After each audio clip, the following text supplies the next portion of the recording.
The Football Pod with Paddy and Andy. It's All-Ireland final week. Anything to say, boys? No, it's great to be here. How would you stop? Download the OTB Sports app and subscribe to the GAA podcast feed now. The OTB Podcast Network with Get Set Go. Quick start car insurance that's ready when you are. Sort your policy anytime online at getsetgo.ie. Sarah Dervin is with us. She is the captain of the Galway All-Ireland winning Camogie team. Another All-Ireland winner. This is a morning for luxuriating in glory. Sarah, how are you getting on this morning? Not too bad, guys, not too bad. Delighted. Woke up with the biggest smile on my face this morning. To even hear Galway All-Ireland champions. It's a dream come true. Where are you guys? Did you guys go straight home after the game last night? Was there a homecoming in Galway? No, we stayed up, just family and ourselves. We stayed up in Dublin in the Carlton Hotel. Very good. So the homecoming is today. You've got all that to look forward to as well. Can you just take us back to the game itself? Because you started really well and then Cork roared back, and with a couple of minutes left to go, it's still in the melting pot, so you had to finish really strong. When are you comfortable in the match? Is it literally at the full-time whistle where you're like, okay, that's over? Or I suppose for me, it was seeing Orla McGrath put the ball over the bar at the 63rd minute. I think it was 63:05, and I was like, put us up 3 points, and I just said, we have it. We actually have it. And then the final whistle blew, and it was just unbelievable. Unbelievable scenes. Girls coming off the bench, running onto the pitch was just unreal. But that was the moment I finally went, okay, yeah, we have it. So the very last seconds, essentially. You can never take anything for granted. No comfort in a game against a side who obviously are, littered with All-Ireland winners and who are getting back to the level that they were at when they were All-Ireland champions. So you didn't have it easy. You didn't have it easy in semi-finals either. It's been one of those years where you've had to fight for every single success along the way, which I guess makes you better game after game after game. Is that right?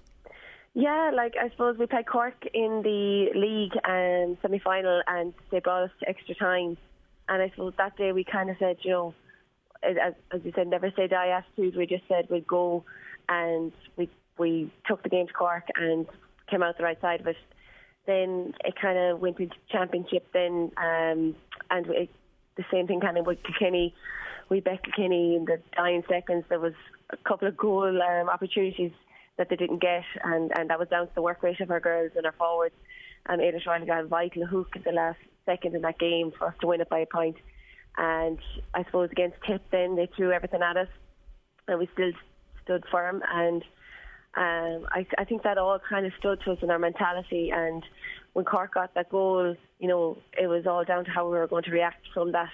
And thankfully, we reacted so positively, and we dug deep and we grounded out that win and got the next few scores, which just sealed the deal for us. Sarah, Galway have obviously had their fair share of heartbreak when it comes to Camogie All-Ireland finals. How much did that pain motivate you, and how much does it make this all the sweeter this morning? Yeah, I have to say this is a sweet one, absolutely.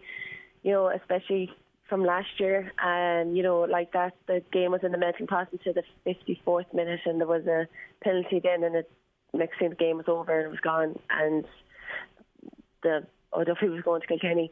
And I suppose when we went back this year, our goal was to get back to an All-Ireland final, and we worked hard, we trained hard, and we hit the ground running then when the ball was thrown in, and was just unbelievable, amazing, and just such a great feeling to wake up this morning an All-Ireland champion. The semi-final performance was a bit patchy, and I guess you came in for some criticism about whether or not you were getting back to the level that you'd need to be to win All-Ireland. And then the first 10 minutes, 5 points on the board, so obviously the importance of the start and making sure that the good start was there, and the quality of play in that first 10 minutes was a real sign that everybody was actually bringing their game face. What was the dressing room like after the semi-final, and what were the conversations like at training between the semi-final and the final? Because you got through it, which is obviously the sign of a good team, but you definitely didn't play to your full potential in the semi. No, definitely not, and that was testament to Tip. Like they worked hard, they turned over ball and they got a couple of goal chances, and I suppose we just kind of knew that like Cork are a brilliant team, and that performance wasn't going to cut it on an All-Ireland final day. So I suppose we just had to kind of take the positives from the game and know that we had to up our work rate and we had to work up our intensity, and if we weren't, then we weren't going to live with Cork. And I suppose when the minute the ball was thrown in, we just focused on ourselves, focused on our game, and just brought an unbelievable want and hunger to win that ball back every time, and that's the way it worked out. There was a bit of controversy in the build-up to the game, and the Cork captain wasn't sure if they were going to get if she was going to be allowed to play. The DRA eventually at the last minute essentially allowed the suspension to be set aside and dealt with afterwards, because there's just a glitch in the Camogie rulebook. How do you block out that? Because I know everybody always says, oh, that's something to do with us, we've got to control the controllables, but at the same time, very important player in the opposition, they name 14, they have 16 in the parade. As mind games go, it's right up there. How do you block that out, and was it actually were you successful at totally blocking it out? Yeah, like we knew obviously that what was going on in the background, but like we wanted to focus on ourselves and we wanted to focus on what we could bring, and if Orla got off or not got off, it didn't matter to us. What mattered to us was 15 players plus the 20 odd girls on the bench, what we could bring and what we could attack the game with, and we play to our strengths, and that's what we focused on. If she was playing, she was playing. If she wasn't, she wasn't. And we couldn't control that, as you said. You can't, control what you control.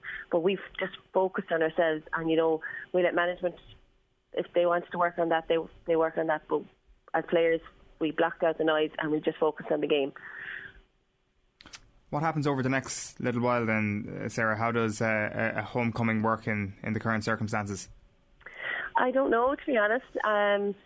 Joe, I haven't heard any homecoming things yet. I don't know what's going to happen, but look, we're just delighted. Like it's hard to have a homecoming when you don't have the cup, but we're just unbelievably thrilled to be on the right side of things. And All-Ireland champions twice in 3 years is a brilliant achievement, and I'm just so delighted and hugely proud of every one of the single girls out there, and they died with their boots on, and it's just a testament to the work they've put in all year that we're on the right side of it. Do you appreciate this a little bit more, considering you've been in the winners' enclosure in the past and you know exactly how quickly these moments can flitter away?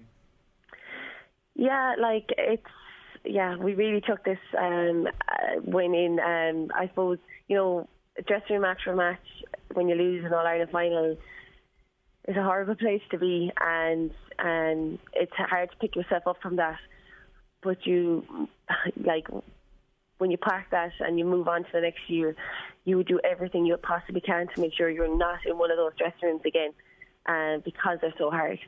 And our dressing room yesterday was just electric, absolutely electric, and it's an unbelievable place to be in, and you wouldn't want to be anywhere in the world, only in that dressing room.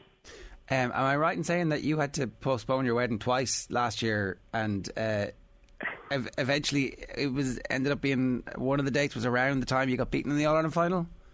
Yeah, it was the week before it. Look, unfortunately it's a situation we're in the pandemic, but we'll get there eventually. This winning this now does take the sting out of postponing it that many times, but he's a very patient man. 2020 was crap, basically. 2021 is what you're all about. It's going to be not a bad year, it turns out, Sarah. Yeah, it's a fantastic year. But yeah, looking forward to the big day now, and just look. Every couple, loads of couples have gone through what we've gone through, and it's just it is what it is, and you just look forward to it, and I can't wait to have the big day. Well, you can bring the cup for the day and all the photographs as well. It'll look good. Sarah, congratulations, enjoy the homecoming. Thanks a million. Thanks a million.